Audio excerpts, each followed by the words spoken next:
Hey, Next Levelers, this is Bob Gibbons. Looking forward to another great show. We got Kent McKeaigg with us. No, I didn't. We don't. We have Kent McKeaigg with us. I almost screwed that up, and you just coached me just before we got here. Kent is the founder of Order My Gear, and it's a great story, not just because he started a great company that's growing like crazy, but he did this with the whole sole intent at the beginning, I understand, to help his dad manage his business better. So we're going to get into all that. You can find out more about them at ordermygear.com. And Kent, thanks for being on the show. Thanks for having me.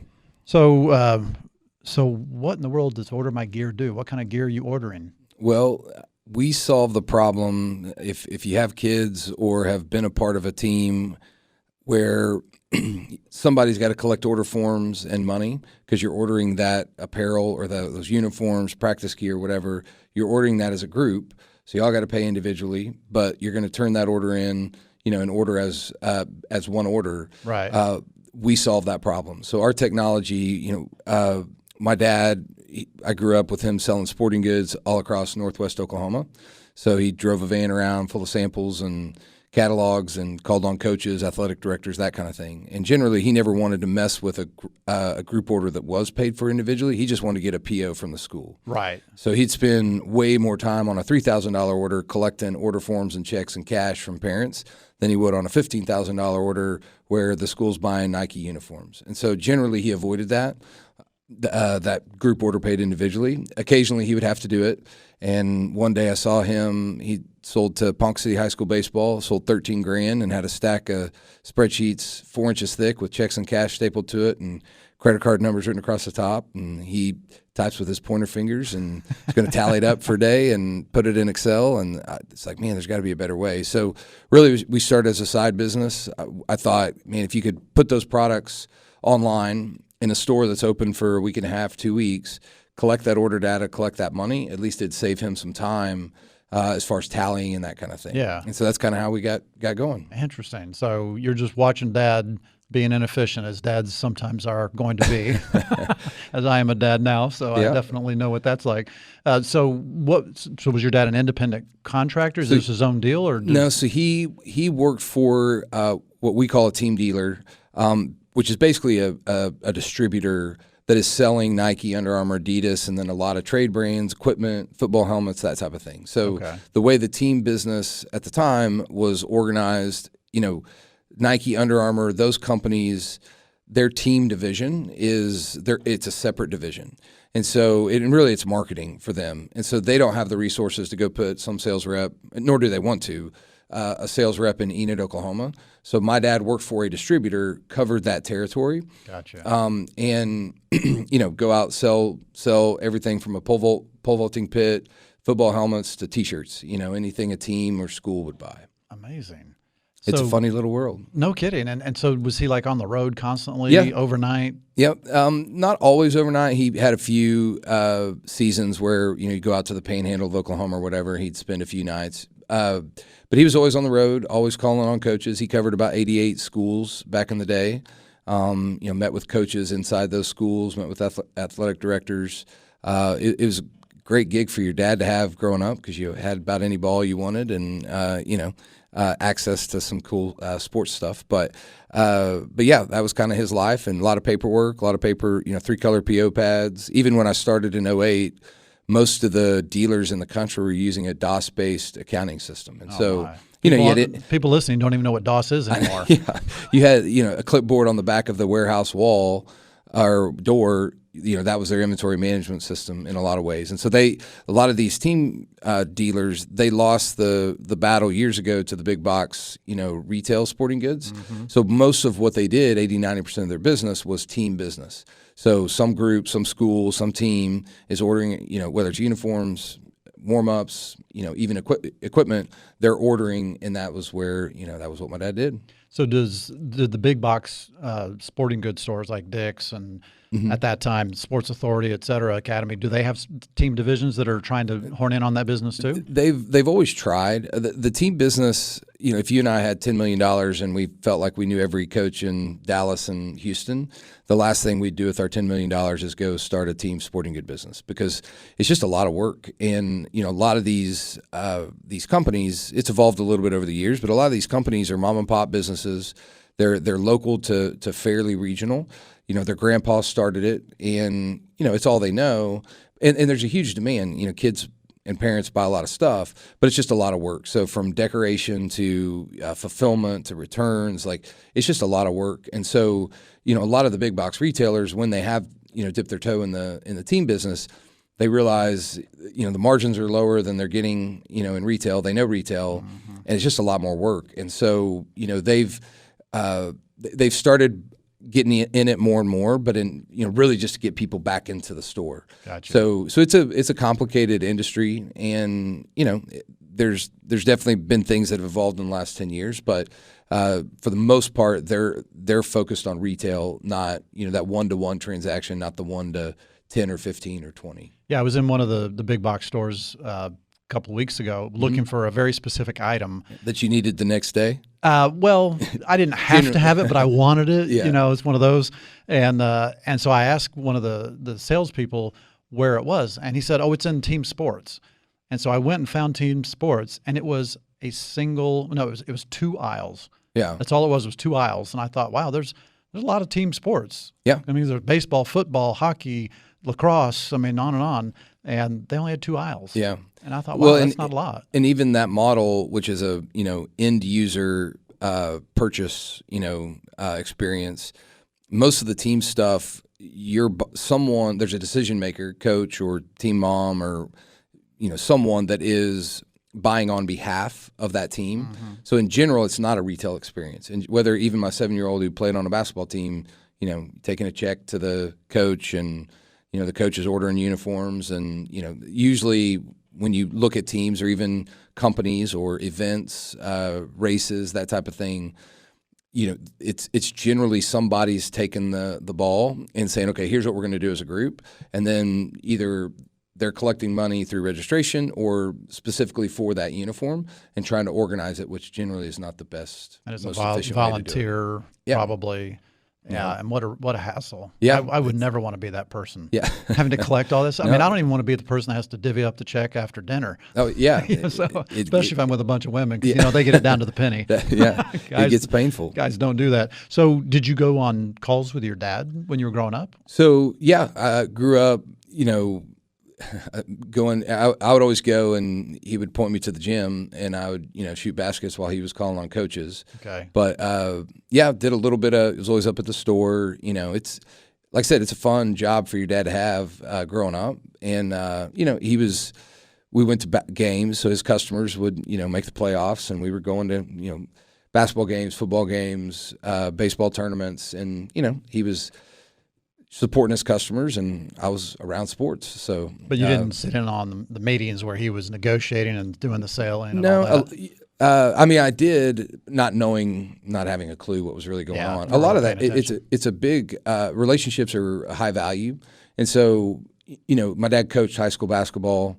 Then ended up moving over to selling to coaches, and so a lot of the people that are in that are selling have been a coach or been a part of the school system, and so it's a lot of relationships, and so it's gotten a little more competitive. But most of his career, it was a good old boy industry, and as long as you did what you said you're going to do, and stuff showed up, the coaches wanted to make sure that when the first game started, they had their uniforms, and so. It wasn't a lot of wheeling and dealing big deals. It was a lot of, sitting down with the coach and talking about the team and then getting the order, as you left kind of thing. I got to believe that there's a pretty short turnaround too, because I mean, until you know what your roster looks like, you can't really be ordering, can you? There's different sales cycles inside of. There's sort of two big. There's more than two, but in the athletic side, you've got your institutional, school district. And then you've got what's blown up over the last 10, 15 years, which is your travel ball and rec ball. And so that's the travel and rec. Is that like a select league? Is that the same thing? It's really fragmented. So now outside of football, the way kids get recruited is not playing for their high school. It's actually in that circuit, in that travel select. And so that's fragmented. But on the school side, you've got, you're ordering uniforms, equipment at different times of the year. Whether it's a dozen 12 cases of, a dozen baseballs, that type of thing. So they generally know what they're going to need. Now, they may not have the roster, but they know the sizes they need. They know where the gaps are, that type of thing. So, there were different sales cycles that my dad would visit, per sport. And, they kind of know, they know what their budget is. They know what they need to spend, that type of thing. The challenge was when we started in 2008, school budgets were going down. And so guys like my dad were looking at the industry saying, man, this is going to hurt. And what ended up happening, the school used to pay for practice gear. And when school budgets went down, they went to the parents. And instead of just practice gear, they started getting, spirit wear and fan gear and that kind of stuff. And parents spent a lot more money than coaches and schools were spending. And that was kind of a surprise to the industry at the time. And so people were like, well, I want to pay, we have end user demands. We have a parent that wants a Lake Highlands swimming polo because they have a kid that's a swimmer at Lake Highlands, and they're willing to pay for it because, that's what their kid's into. And so it took a few years, but they realized, wow, if we can get to these, sub-communities, then, there is end user demand, and they're going to spend way more money than the school's going to spend on that spirit wear, practice stuff. Right. No, that's brilliant.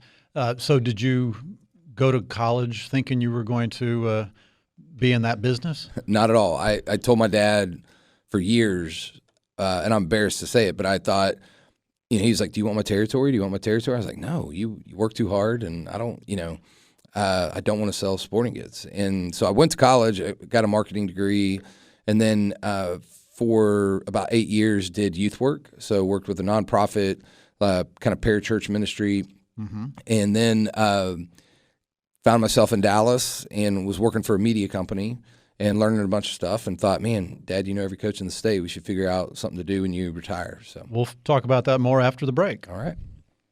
Welcome back to The Next Level. We're talking to Kent McKeaigg of Order My Gear. Check him out online at ordermygear.com. So before the break, you were talking about how your dad was talking about possibly getting you into the business, but you were kind of resistant to that and got your marketing degree and had other plans. What other jobs did you do or other companies that you started before Order My Gear? So I was fairly entrepreneurial growing up. Like I gave tennis lessons. I was always working. So one of your questions was jobs I've had. I think at my 10-year reunion, I won the award for the most jobs that I'd had. Yeah, most different jobs. Yeah. So whether it's Christmas break or I worked all the way through college. You have a short attention span or what? That and my dad didn't, said go work if you want to spend money. So well, that's a good thing. So when I actually moved down to Dallas after I'd worked at a church, knew that youth work chapter was done, and had a buddy that was down here who his dad had a financial services brokerage. So kind of dove off head first, and there wasn't water in the pool. It took me about 9 months to realize, okay, I don't really want to do this, and I'm not making any money. So I'd met a guy down here who had started a company creating media for churches, and then also had created a marketplace that distributed media that his company created and then other producers had created. And so it was a great gig, great company, great people, but was restless and felt like, okay, my dad's got this 35-year career. There's got to be something we can do on the side. So the first one we started was Order My Patches. My dad sold a lot of letter jackets in Northwest Oklahoma. Okay. And the patch, putting patches on your jacket was not a big margin category for him. And so that's where we started. And then while we did, and that was always a side gig, we didn't, make too much money. But I was trying to think through ways that we could leverage his network once he retired. And so while we were doing that, that's when I saw the pain point of, collecting and tallying order forms. And then he worked with a sales rep who covered Tulsa, Oklahoma. And that sales rep had done a sale the previous year for a big football program, and it was a $60,000 order. And he was like, it took me a month because it was $60,000 the kids and parents paid for. The school didn't pay for it. So there was fundraising involved. It was just, he's like, that thing you've been talking about, is there any way you could have that done, in a month and a half, because I got that order again. And what would his commission have been on a $60,000 order, you think? So $60,000, he probably commission would have been about $6,000. So about 10%. Yeah. So given the amount of time he had to spend on that for a whole month, he wasn't making a whole lot of money. Which is the problem with our, where the business case that we solve. Most of the time, a person like my dad looks at it and says it's not worth it. They don't think it's going to be as big as it could be. So that even though the parents may spend $4,000, my dad would look at the order or potential order and say, I bet you're going to spend $1,200 and it's going to be a nightmare for me to do. So I'd rather not do it. So we've sort of fought that perception for 10 years.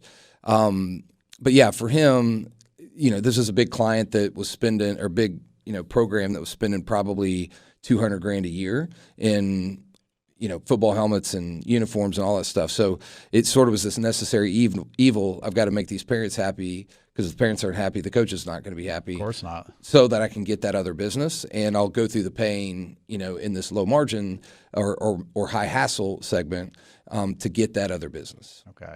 So you recognize there's that pain point, and is your market, well, forget that question. What was your first attempt to solve this? What did it look like? Was it basically just an online platform for people to go in and order? Yeah. Or for your dad to order? No, not for my dad to order, for parents to order. So our first attempt was that big football order. So, he basically said, can you have this done in a month and a half or 2 months? And we were like, sure. So we built it, and it kind of worked. We had $45,000 go through the platform. And at the time, again, I thought this was a side project. So I went to a sales meeting in 2008 with sales reps like my dad, old school, like never opened their laptop. And you'd have thought I was speaking some other language. Like they looked at it and was like, you're not solving a problem I have. Like, I don't really want to mess with it. I already have a way of doing it. Yeah, and I don't want to do paper order forms anyway. So, Did they see you as a threat as well? Because, if you're going to have parents go on it directly, why do they need them? No, they didn't.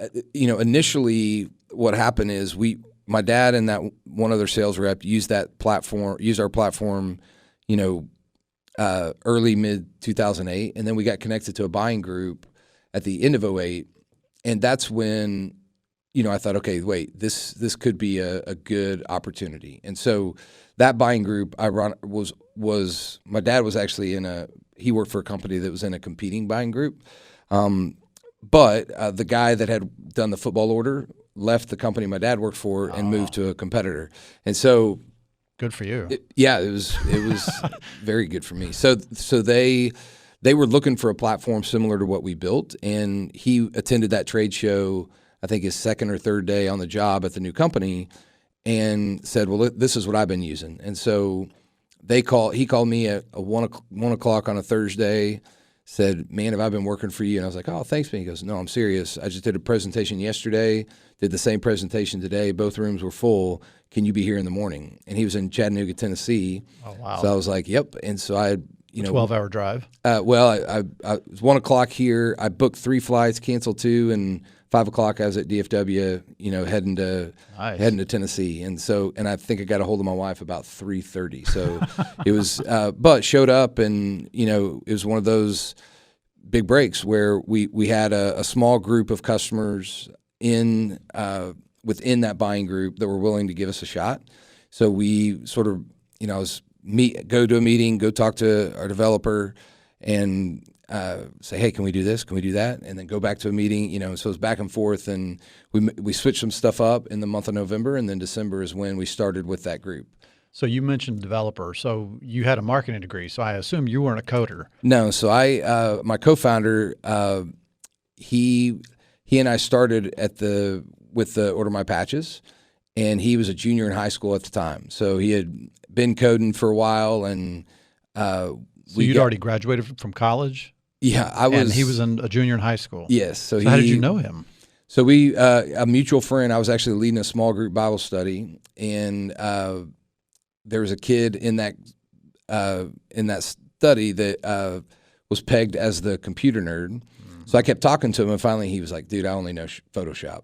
Like, you need to talk to my buddy James." So James and I met, and threw out the idea of Order My Patches, and then we moved on to the Order My Gear side of things. And this would have been, he was a junior when we started Order My Patches, so he was probably just graduating in 2008 and starting his freshman year at A&M. And so I'd, go talk to him. And so that first really year of Order My Gear, he was more mature then than I am now, but he was the engineer behind it. And, Okay. I was kind of the sales product, industry sort of authority behind it. So how did he manage that, doing the coding and being a co-founder of a company while still going to school and trying to have an occasional date? Yeah. So that's a great question. We got to a point where I needed more time than he was able to give. He's brilliant and managed it pretty well. I was pretty committed early on. Like I got to let this kid be a kid. And so the end of his sophomore year, it was growing enough, and there were a lot of little things that we needed from a developer perspective that were either outside of his wheelhouse or, just weren't exciting for him. He was great at solving a big problem. When it got down to the nitty gritty, that wasn't the fun stuff for him. And so I ended up buying him out at the end of his sophomore year. And then when we did a seed round in 2014, which that would have been like 2010. And when we did a seed round in 2014, I brought him back on as COO. And he's still one of our leaders today. That's awesome. He doesn't code, but yeah. So it's been a fun ride. That's interesting. I've known people who started companies when they were teenagers, but I've never known anybody that was already in their mid-20s with a co-founder that was that young. Yeah, that's pretty amazing. Yeah, I called his dad to because my dad would have been like, this guy's going to rip you off. Like, don't, this doesn't look good. So I called his dad, just to introduce myself and say, hey, I'm going to treat your son like he's, part of the company. And his dad sort of laughed and said, oh, he's been making money since he was 8, so I'm not worried about it. All right, good to know. You think you're doing the right thing, and he's like, look, Kent, you don't have any idea what you're getting into. Yeah. This kid knows what he's doing. Yeah. Well, cool. So you have your coder. You guys are building a platform for the patches. Was there a giant change in the program in the deliverable from patches to Gear? Yeah, it was a totally separate application. So everything was from the ground up when we started Order My Gear. What did you learn on patches that made you change things on Gear? We didn't want to be, when we did the patch thing, we were the technology behind it, but we were also fulfilling the patch. So we were working with the embroidery companies that were making the patch, making sure it was spelled right, making sure it's delivered. We wanted to be a platform that things moved through, not a place people bought from. Yes. And so, and a lot of it is our background. I looked and thought, gosh, if my dad could save some time on paperwork, he could go sell more. And so then at the end of 2008, when we got connected to that buying group, they saw a similar problem where there was all these group orders that were paid individually. They were a big hassle, but they were growing, and they needed to figure out a solution. And so we looked and said, if we could, again, the first 4 or 5 years of the company, my thought was, if I could get these plates spinning, maybe I could make 40 or 50 grand on the side. So I wasn't thinking, hey, we want to employ 10 people. I was just thinking, if I can get these plates spinning, maybe I could go do something that's a bigger idea. And so that's when, we dove in with those initial customers. And then, 4 years into the business, as we had worked with schools and brands, we realized there was a lot bigger problem that we had a unique way of looking at. Have you had a successful career selling to businesses?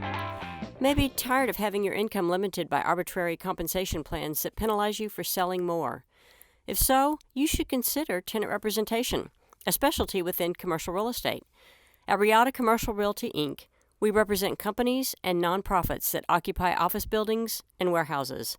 There is no limit on income, and the more you produce, the higher percentage you keep. If selling houses at night and on weekends sounds good to you, don't call us. But if you want to work business hours, have unlimited income, and leverage the relationships you already have, we want to talk to you. Please visit us at texastenantrep.com. That's Texas, Texas, tenant, TENANT, rep.com. All right, back talking to Kent McKeaigg. I don't know why I can't. I just keep screwing that up. Could you change your your name for me? It's a very common problem. I wish I could change the spelling. With Order My Gear. Check them out at ordermygear.com. So you're building this platform for Order My Gear, and as you were saying before the break, you wanted to facilitate the transactions, but you didn't want to fulfill the transactions. You don't want to be actually delivering the products. Correct. Did that create problems? Did people expect that from you? Or was there enough infrastructure on the either end that wasn't really necessary? There was enough infrastructure in the way the team distributor was operating at the time, where they weren't asking me to fulfill. Now, as we've grown, we have moved into some fulfillment services, but at the time they just didn't want to mess with paper order forms, and so they're looking and they feel like they've got this vending machine in a school. And there's no candy in it because the hassle of putting the candy in it and the hassle of replacing it or collecting the money, like that was just big enough that they're like, I'm not going to put candy in it. And now with our platform, they were able to say, okay, I've got this football program. The parents and the booster club and the kids and the coach want, all of this gear. What was a hassle, now I can streamline a little bit with Order My Gear. So now I have this option to go talk to my coaches and say, hey, do you guys want to do spirit wear? Do you want to do practice gear? That type of thing. And so, and all along, demand was increasing as well. And so people, with the school budget thing, I think the overall market, parents and kids just wanted more stuff. How did you market this?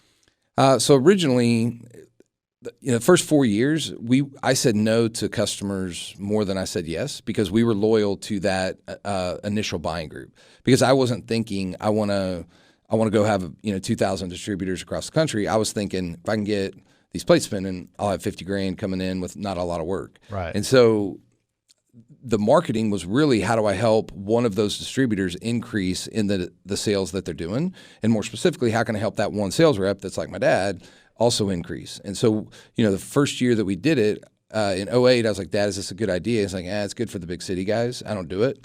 That year, out of $1 million that he sold, he did about $35,000-$40,000 in what he called kids pay. The next year of stuff he didn't do, he did $150,000. So the stuff that went through our platform was $150,000 for my dad, and he's looking around thinking, these parents are crazy. I didn't think they would spend this much. And so that was sort of a common theme as we went in. There were some sales reps that realized, wait, this could be a big opportunity. And then there were some sales reps, even to this day, that have just never really wanted to dip their toe in it because they think it's still going to be a hassle. Right. But so our marketing early on was, how do I help these people grow? And then once we started growing out of that buying group in about 2011, it was really trade shows. So it's on the team side, there were 4 buying groups at the time. We had built some relationships with brands and their team sales channel.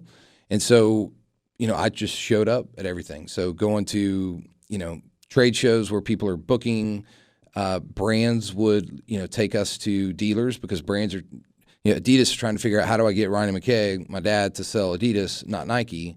So brands are trying to figure out, how can we package this in a way that where it's easier for my dad to sell Adidas than it is Nike. So the brands saw you as a way to increase or to get to those distributors, order takers, whatever. Yeah, and it was it's a high value in relationship business. And so, we're stumbling, tripping over ourselves, but, this is where these pieces kind of kept coming together. I was like, wait, and then we had a school come to us that said, hey, the Booster Club found out she knew my wife and, said, hey, last year I went to the, bank with a shoebox full of $30,000. I'm not doing that again. But I work with somebody like your dad, but then also work with 8 other people. How can we use the platform, to streamline this ourselves? And so that's when some of the pieces were coming together of like, wait, we see the perspective of the dealer, the distributor, and my dad and the sales rep. Then we now are learning about how the brands look at it. And now the school and there's separate problems that they each have. And so it's just a unique time to be listening to these, stakeholders. And which ones of those do you consider your customer? It's a great question. Today, the dealer is our customer. So the distributor. Now we do have data and services for brands. So they're our customers as well. But I think the majority of the business that we do, the dealer is the customer because they are the entry point to that team, school, league, that type of thing. Interesting. Yeah, it seems like you have a customer, primary customer, but you have a lot of constituencies that you're trying to serve all at the same time. Yeah, and really, we're trying to solve problems for those stakeholders. If you look at an auto trader, you've got a Chevy, you've got a car dealership that may be a big, Chevy dealer, or it may be something on the street that only sells used cars, and then you've got a consumer. We look at it; it's a little more complicated at each level, but in general, they've created a platform that's obviously very successful. It's changed the way that you buy a car, and that's how we look and think. Okay, there is the brand, then there's the distributor, and then there's the school or the decision maker. That's kind of how we look at the market. And whenever the brands would come to you and try to sort of add you to their package to get to the dealers, did they try to get exclusivity so that one brand says, I'll do this, but you got to be only with me. You can't be with the other guy. So the exclusivity was really at the distribution level.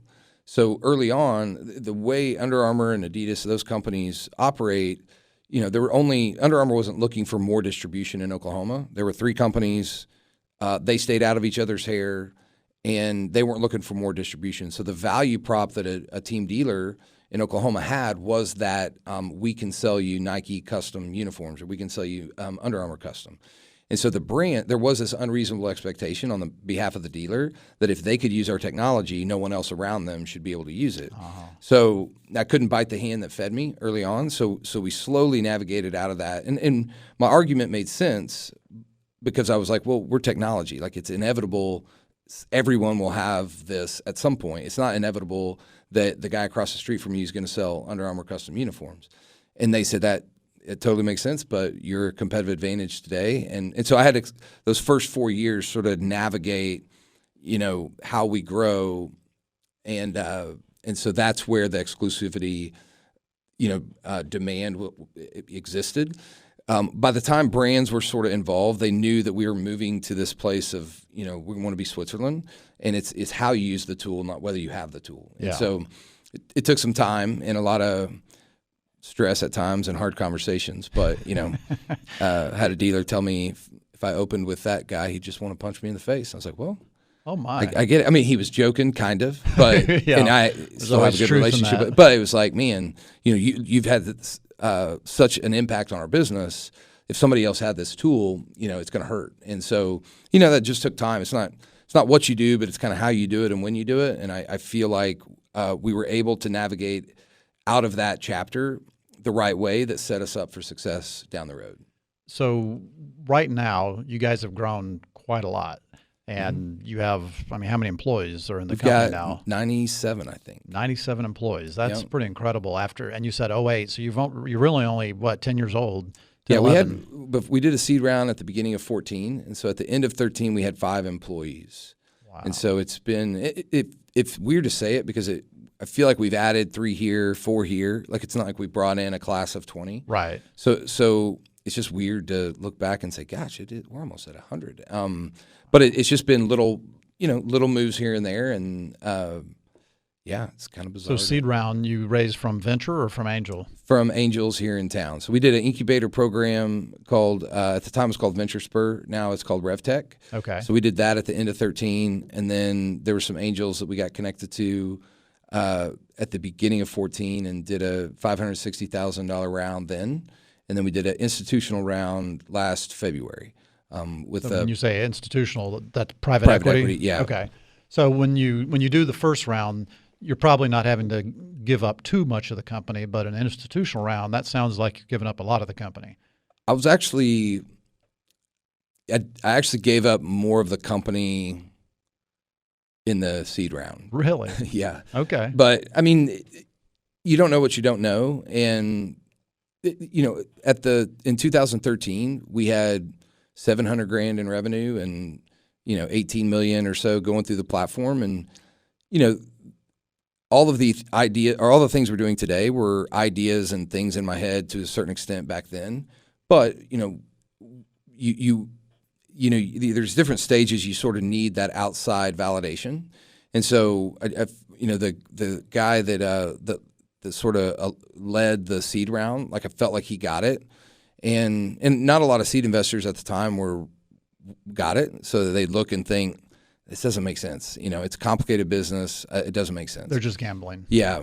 But he got it, and we were able to get a few things rolling that first year, that 2014 year, that we certainly wouldn't have been able to do had we not done that seed round. We didn't really need the money. We were profitable at the time, had cash, but we needed help, and so it allowed us to sort of take it to that next level in that 2014 year. So that's one of the key things I hear a lot is that whenever you're raising money, you don't want to just raise money. It's not about the money. It's about what's behind the money, the knowledge, Totally agree. The connections, all that kind of thing. So it's, smart money, not dumb money. Yeah. Yeah. And that we did the same thing with the institutional round. We didn't need the money at the time. I mean, I didn't know this. I mean, the best time to raise money is when you don't need the money. Yeah. And so, we took the same approach into that deal where it's like, okay, we are profitable.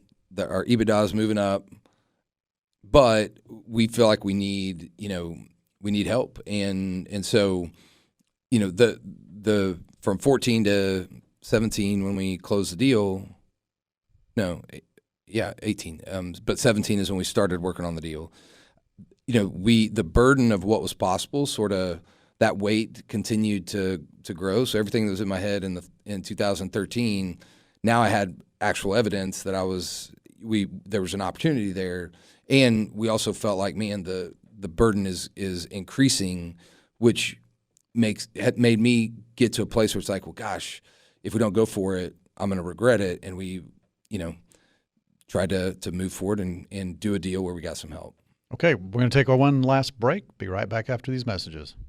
We're back talking to Kent McKeaigg. See, I'm still doing it. Hey. Kent McKeaigg. Jeez. No worries. OrderMyGear.com. So you took some money from a private equity round, institutional round of funding, and you were saying that you didn't really need the money because you were already profitable at that time. So what was the big advantage to doing that?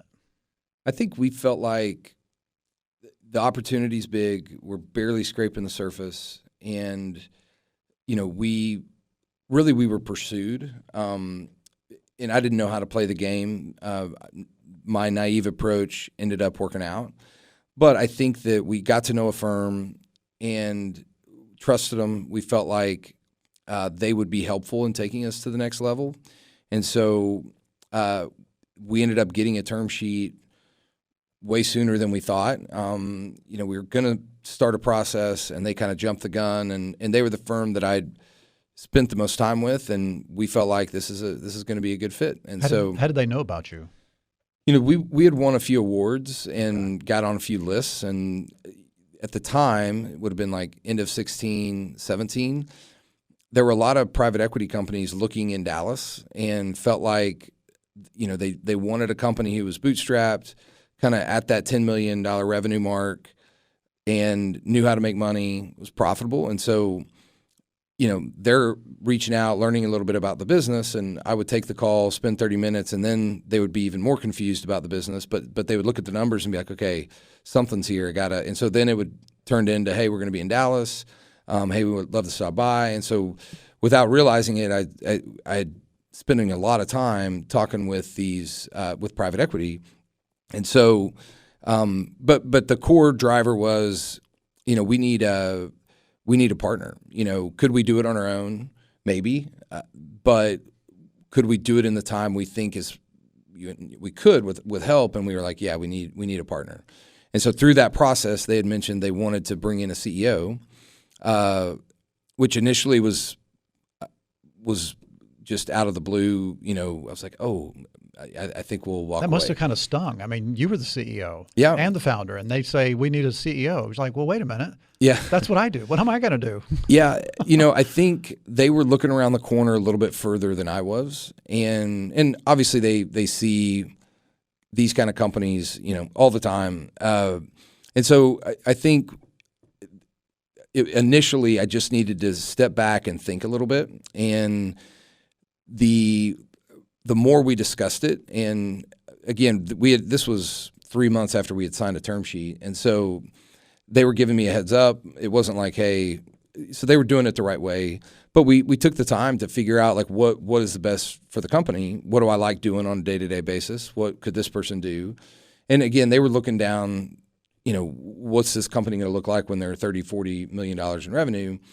And the more we talked about it, the more it made sense. And, our leadership team at the time, like we got behind it and thought that, if we can find the right person, this will really help. And so we interviewed search firms. That took a few months. Then we interviewed a lot of candidates. That took a while, and we ended up at the beginning of December finding one, and then he started the January 2nd. So we're so this 3 is fresh. weeks. Yeah, 3 weeks into it. So that's got to be really difficult to figure out. How do you sort of let go and let somebody who wasn't here from the day one, who doesn't have the dad story, who doesn't have the network and all, I mean, this is your baby, but it's also something you just know intimately. How do you implement that? And I'm not sure I know totally what I'm asking you, but I'm not. How does that happen? Yeah, I think the number of founders who take their company to $100 million in revenue. There's like 4 of them. It just small. And I'm not like those 4 or Zuckerberg or whoever. So I understand. I understood. That the odds are slim. And I think it takes, and this is the same thing with the private equity. Like there's things they know that we don't. There's things we know they don't. Mm-hmm. And just because, they've got the Harvard MBA, degree doesn't mean they know our industry. Now there are things they know we don't. Sure. Some of that's, experience. Some of it's like the exposure they've had, what they do day to day. And there's got to be this mutual respect of let's blend those two things. And that doesn't mean it's easy, but we feel like they respect us, and obviously we respect them. And same thing with a CEO. Dutch came in. Dave Dutch is our CEO. He was at Paylease, which was a payments company in the property management space. Okay. And he joined them at $4 million in revenue, and left when they were at $100 million in revenue. Wow. So obviously, there's things he knows, things he's experienced, which are 2 different things, but both very valuable, that I haven't specifically. And so and he respects where we came from, and I respect where what he's done. And I think the challenge is just merging those 2 knowledge bases. And doing what's best for the company. So I think, with the private equity deal, I think it did a pretty good job of keeping the main thing, which is, what does Order My Gear need? I got employees now. I got people I've moved across the country. I got families. What is good? How can I put us in the best spot to succeed? Yeah. And I think I have to ask the same question when it comes to leadership.